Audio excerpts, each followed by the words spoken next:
Hello and good day to everyone. We are Group 11 and we will report on the rules to be followed when transporting inmates and what shall be observed. We will talk about the general precautions. Number 1, jail personnel shall not discuss with the inmate the transportation plans, schedules, or equipment to be used or adapted. Do not leak any crucial information that can be used by the inmate in their plans. Number 2, inmates shall be notified of a trip only prior to that departure and shall not be allowed to make any phone call. By doing so, the inmate will lose their opportunity to create plans and others.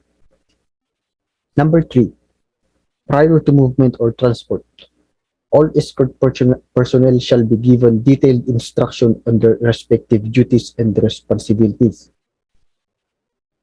Parang magmi-meeting sila, pag-uusapan nila kung anong trabaho ng isa sa kanila at yung role nila sa pagta-transport. And para maiwasan na din nila ang mga mistakes. Number 4, whenever possible, transfer shall be made during daytime. The officers must move on the time na may advantage sila. Kasi kung gabi, laki, mayroong risk na mas ma-ambush sila, ganun. Number 5, long distance transport of one or more inmates shall be escorted by a minimum of 3 escort personnel and a backup vehicle if available. One is not enough for one inmate. Mas maganda ng 3 escort personnel ang magbantay sa isa para mas handa. At for the backup vehicle, dahil long distance transport ito, in case there is an accident, there is a problem with the car, the backup vehicle may help in the transport. Number 6, if possible, personnel from jail intelligence unit shall serve covert security by serving as a advance party of the convoy and shall conduct road scanning of the agreed route to detect any threat to the inmate in his or her escort while en route. Being familiar with the area, the local intelligence unit of the nearest jail facility in the place of destination shall also assist in long-distance transport of inmates by way of conducting reconnaissance operation prior to the scheduled arrival to determine any unusual activities in the area which may affect the safe and secure transport of inmate.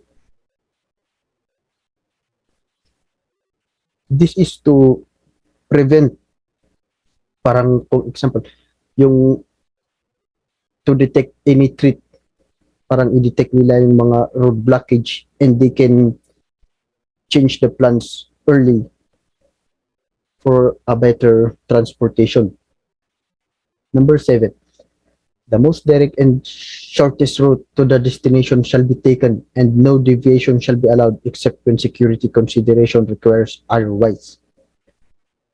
Taking the long route to the destination will only give a plenty of time for ambush, and of course for the schedule of the court or jails.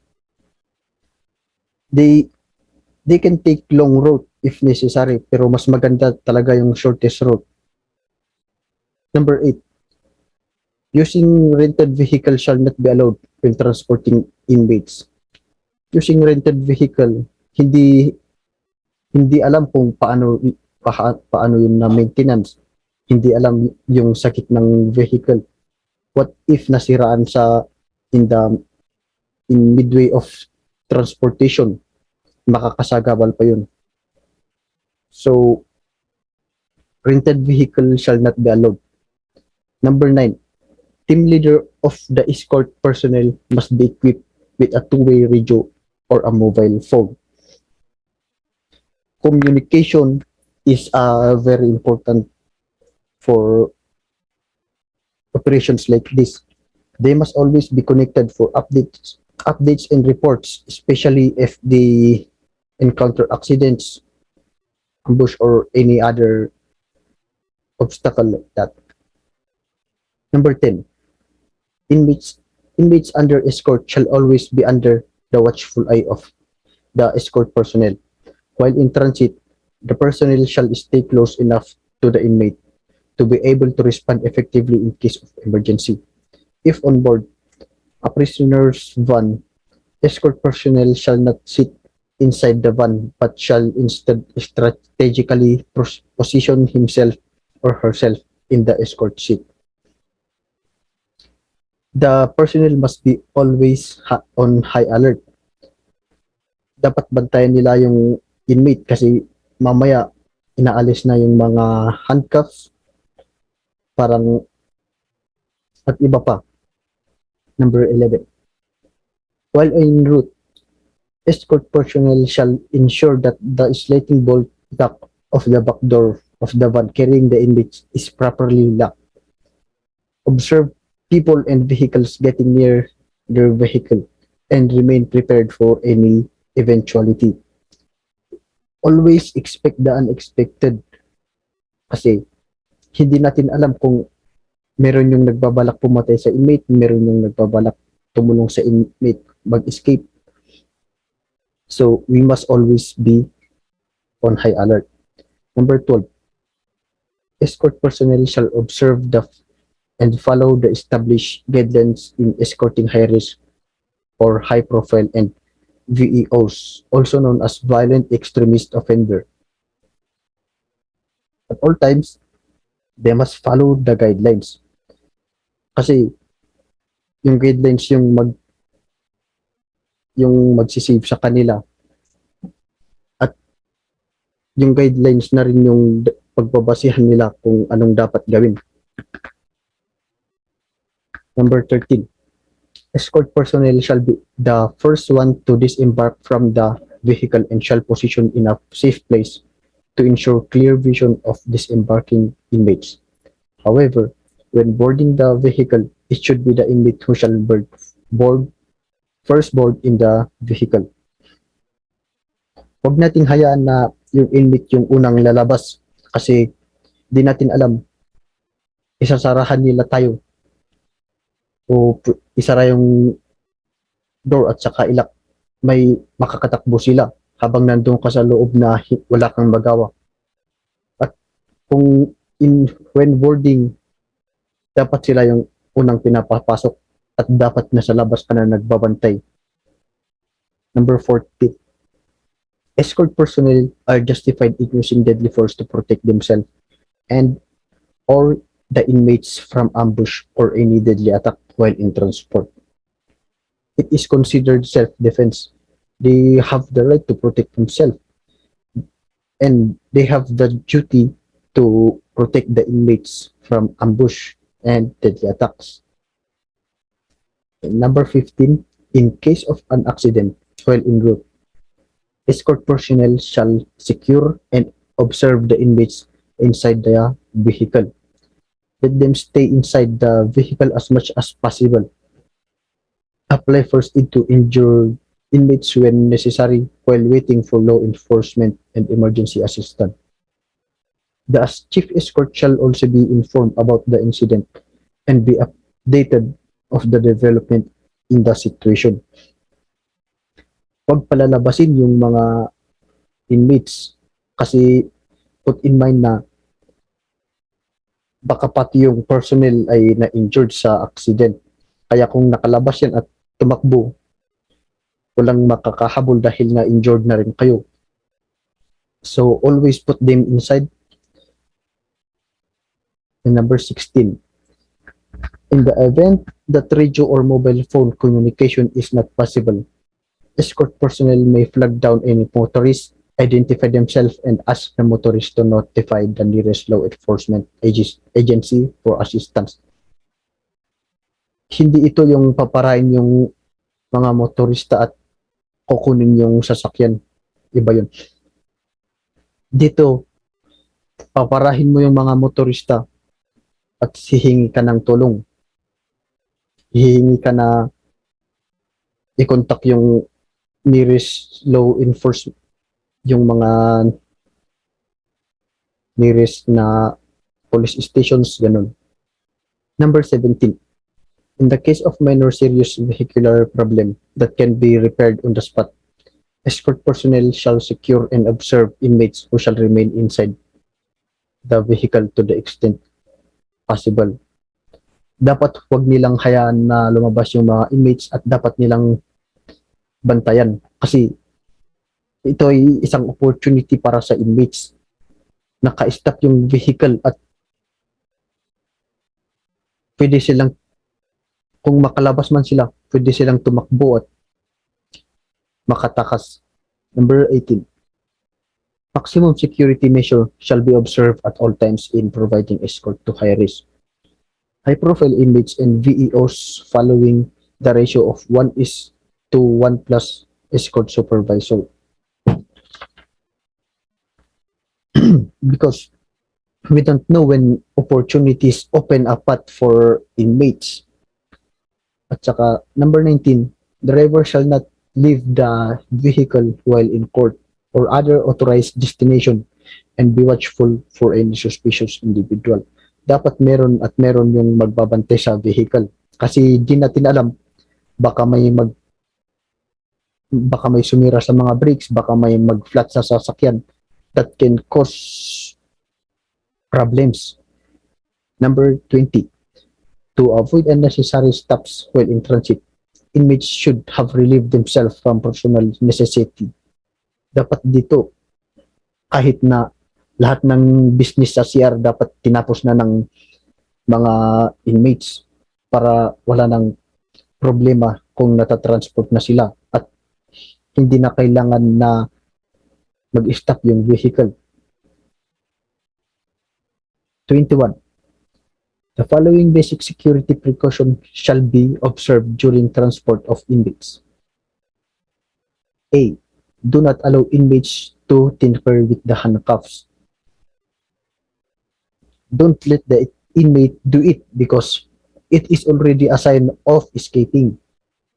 B. Regard all inmates being transported as extremely dangerous. Kasi kung nilabas mo ang inmate sa kulungan, meron yung chance na makakataka sila. Kaya always be on high alert and regard them as extremely dangerous. C.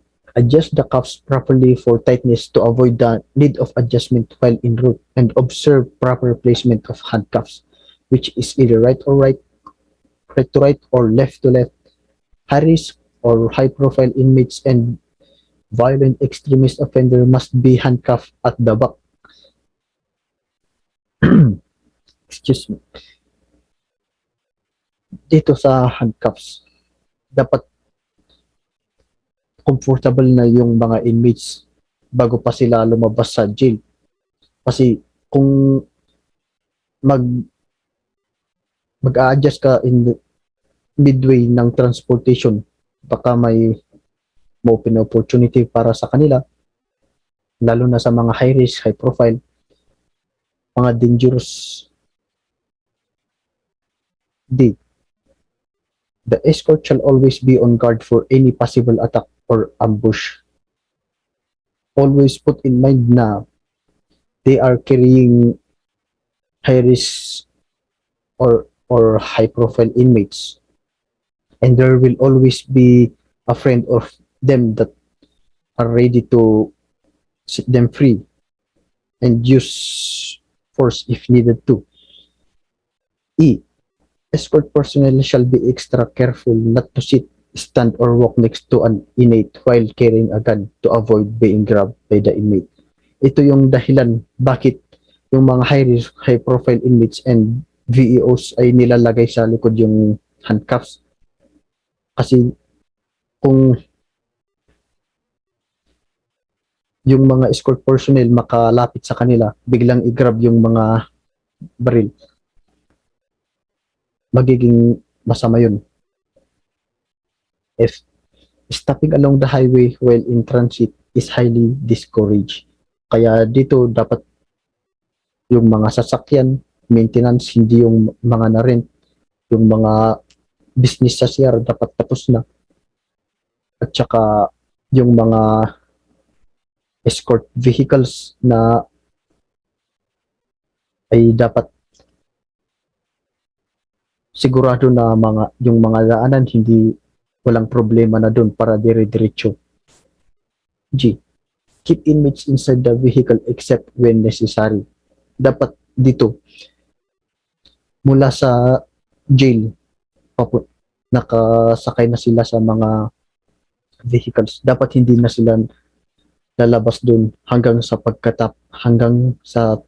tapos na yung transportation nila sa ibang jail or sa court or any other one. Dapat hindi sila lumalabas.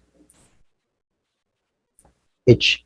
Truly inspect restraint equipment for proper function and damage and make a throughout body search before placing the equipment on an inmate and before removing an inmate from a holding area. Dapat dito na-check ng husto yung mga equipment dahil kung nag-fail yan, magkakaroon ng problema, magkukos ng problem, uh, kagaya sa handcuff, kung biglang na-open yun, biglang nilang yung mga inmates baka biglang mang-grab ng weapons, ganun. I. Keep inmates in sight of all times. Dapat hindi mawala sa paningin ng mga officer ang mga inmates. At dapat sinasamahan sila ng 1 hanggang 3 tao. Kasi once na nawala yan sa mga paningin ng mga officer, yun ay malaking opportunity sa kanila na tumakas. J. While in court premises, firearms shall be unloaded. However, when escorting the inmate to and from the vehicle, the same shall be properly loaded with ammunitions. Sa court, sa loob ng court, dapat na-unloaded yung mga baril. Pero pagkatapos ng case, dapat properly loaded yung ammunitions, yung mga baril para always ready. K. Exercise good judgment as unexpected events not covered by policy or procedures may occur on any transport. If in doubt, secure the inmate in a local law enforcement or jail facility and call the chief escort or officer of the day for direction. Dapat dito maging flexible yung mga officers. Maganda yung critical thinking nila at dapat alam nila yung dapat gawin in case of emergencies, accidents. At kung medyo nang hihinala sila, pwede nilang ilagay sa local law enforcement or jail facility ang mga inmates at tawagan ang chief escort. Kaya dito dapat two-way yung communication. L. Never stop for a disabled motorist or road mishaps while transporting inmates but notify local enforcement unit or highway patrol regarding the incident. Dapat dito, mag-focus ka sa trabaho mo, mag-focus yung mga enforcer sa trabaho nila. Yung primary na mission nila, yung pag-transport sa inmates, hayaan na nila yung mga road mishaps, disabled motorists na hayaan na nila yung local enforcement unit at or highway patrol na gawin yung trabaho nila. M. Avoid interfering with road incidences such as but not limited to robbery in progress while transporting inmates unless it poses imminent threat against the inmate, escort personnel, or the public. And if the same so occurs, the immediate evacuation of the inmate from the area shall be primarily considered. In no case shall be shall the inmate and the vehicle be left unattended. Ito yung dapat hindi nila hinahayaan yung vehicle nila, lalo na yung inmate. At huwag iwasan nila yung makialam sa mga road incidences. Pero robbery in progress, mga ganun, that poses and other incident that poses imminent threat against the inmate, escort personnel, or the public, pwede silang makialam na doon. And in case of involvement in a road accident and no traffic authority is present or cannot arrive in the shortest possible times, the position of the vehicles and the damage incurred, including skid mark, if any, shall be immediately photographed or sketched and before leaving. Provide the driver of the other party a contact number of the jail. Once the inmate was returned to the jail, immediately coordinate with the traffic authorities having jurisdiction in the place of incident. Dito kung na na-aksidente man yung sasakyan, agad-agad nilang kunin yung mga evidence, yung mga position ng vehicles, mag-photograph sila, yung mga gasgas, at syempre mag-iwan sila ng contact para sa driver na na-aksidente o naka-aksidente sa kanila, para kung tapos na nilang ibalik sa jail yung mga inmates or tapos na yung business, ay sa kanilang nila asikasuin or coordinate the with the higher ups or traffic authorities. Okay, Chief Escort. Chief Escort is responsible in escorting the inmates wherein they will be transferred or moved in their respective destination. So, the Chief Escort must observe this following. Number 1. Coordinate with the record section chief and determine the number and names of inmates scheduled for court hearing as well as their respective destination as approved by the warden. So before transferring an inmate, there must be an approval by the warden. In doing so, the chief escort must coordinate with the record section chief so that he will determine the number of inmates and the name of inmates that being scheduled for court hearing and as well as the prospective destination that an inmate will be transferred. Number 2, conducts guard mounting and accounting of the member of escort unit and carefully inspect their service firearm including other equipment to be used. So it says that the escort unit or the member of escort unit are being inspected carefully, especially their firearms and the equipment that they are going to use in transporting the inmates.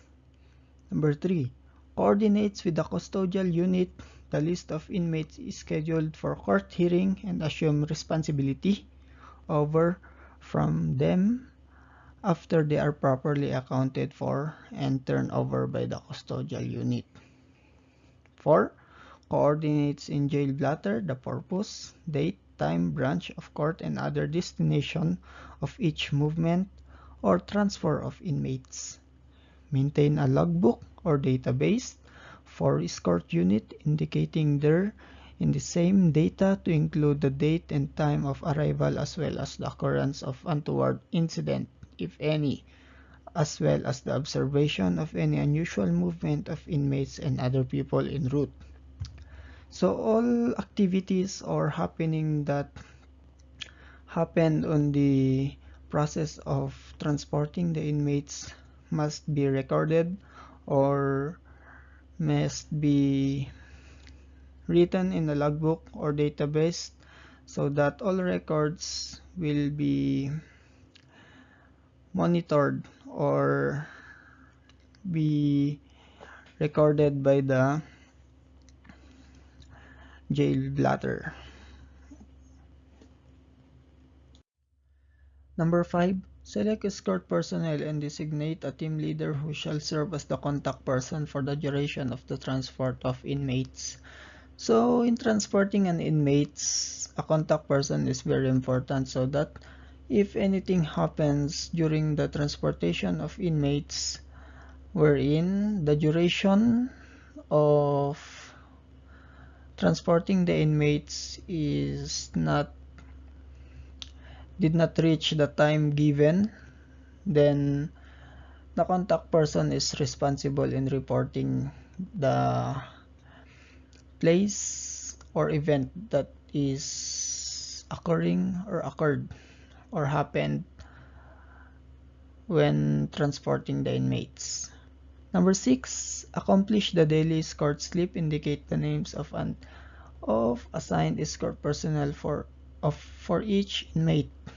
So the chief escort must accomplish the daily escort slip. So this is a record wherein the names of assigned escort personnel is being indicated. Number 7, ensure the availability of marked transportation vehicle. And 8, supervise the conduct of strip searches on inmates prior to and after inmates movement transport. So the officer must supervise the inmates wherein they will conduct the strip searches, as for example, if the inmates is carrying any drugs or anything around him. So it is important to supervise and conduct of strip searches on the inmates. Number 9, ensure the appropriate security measures are undertaken to maintain custody and control of inmates to be transported. So one example of security measures is the communication of the officer wherein the transportation is being processed so that the transportation will be successful and no harm will appear. Number 10, ensures that all inmates are properly dressed in accordance with the prescription before they are transported, and ensure that inmates carry only items duly inspected and for which they have been granted permit to carry. So all inmates must properly dressed. So for example, here in the Philippines, the inmates wear orange shirt. So that's the dress that is being prescribed by the jails so that it ensures that they are the inmates. So another one is to ensure the inmates carry only. So this means that the inmates must carry only that is being granted for them to carry while while they are being transferred. Number 11, ensures that the driver had checked the vehicle and a certain blow baggage is observed. So here it means that the driver must ensure or check for blow baggage so that the officer and the inmates is being transferred safely to the respective destination, and also to prevent the delay of transportation of the inmates. Number 12, it is the duty of the chief escort to monitor through handheld radio or mobile phone the situation and current location of the inmates and their escort while outside the jail facility. 13. In case of long-distance transport of inmates, coordinate with the nearest law local law enforcement agencies or jail units having territorial jurisdiction over the destination and maintain regular communication with the warden on all movement or transport of inmates. So it is important to communicate and coordinate with the law enforcement or on with the warden so that if anything happens, you can ask for backup or help on any of this so that the transportation of the inmates will be successful. So that's all. I'll pass the next topic to my group mates. Thank you. Letter C, escort personnel. Ito yung mga officers natin na nagtra-transport sa mga inmates natin sa ibang detention facilities. So, ito yung mga responsibilities nila at yung mga dapat nilang gawin. So, yung number 1, check the identity and receive the inmate's name in the daily escort slip duly signed by the chief escort. So, kailangan nilang i-check yung mga identity ng bawat prisoners. So, number 2, maintain a copy of current profiles and photos of all inmates being transported for immediate submission to local law enforcement units in the event of an escape or other emergency situation. For this purpose, the record section shall maintain a duplicate copy of the current profiles and photograph of all inmates in their respective carpets, which shall be prepared on the day prior to the date of scheduled hearing and be given to the chief escort prior to the inmate's transport. Number 3, ensure the correct identification of all inmates being transported by comparing the face, name, and other important data with the photograph and information on each inmate's profile before leaving the facilities. Conduct visual inspections of the vehicles to ensure that it is clean, fueled, mechanically serviceable, and free of contraband or any other item that may impede the safe and secure transport of inmates. Ensure that all inmates are properly restrained before going out of the jail. So, napaka-importante na ma-restrain yung mga inmates natin bago sila lumabas ng jail para hindi sila magtangkang tumakas at ma-restrict yung movement nila para hindi sila masyadong magalaw.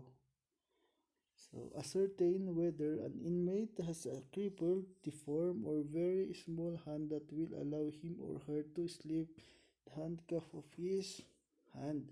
So, yung mga officer natin ay dapat tignan yung bawat kamay ng mga inmates kung ito ba ay crippled, deformed, or very small para pwede nilang i-adjust yung handcuff kasi yung iba kasing inmates may malaki na kamay, may maliit na kamay.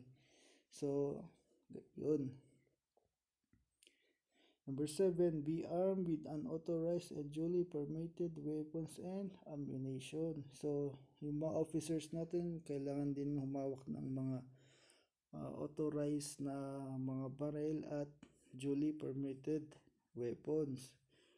For protection din kasi ito. So, number 8, transport and secure the inmates as assigned.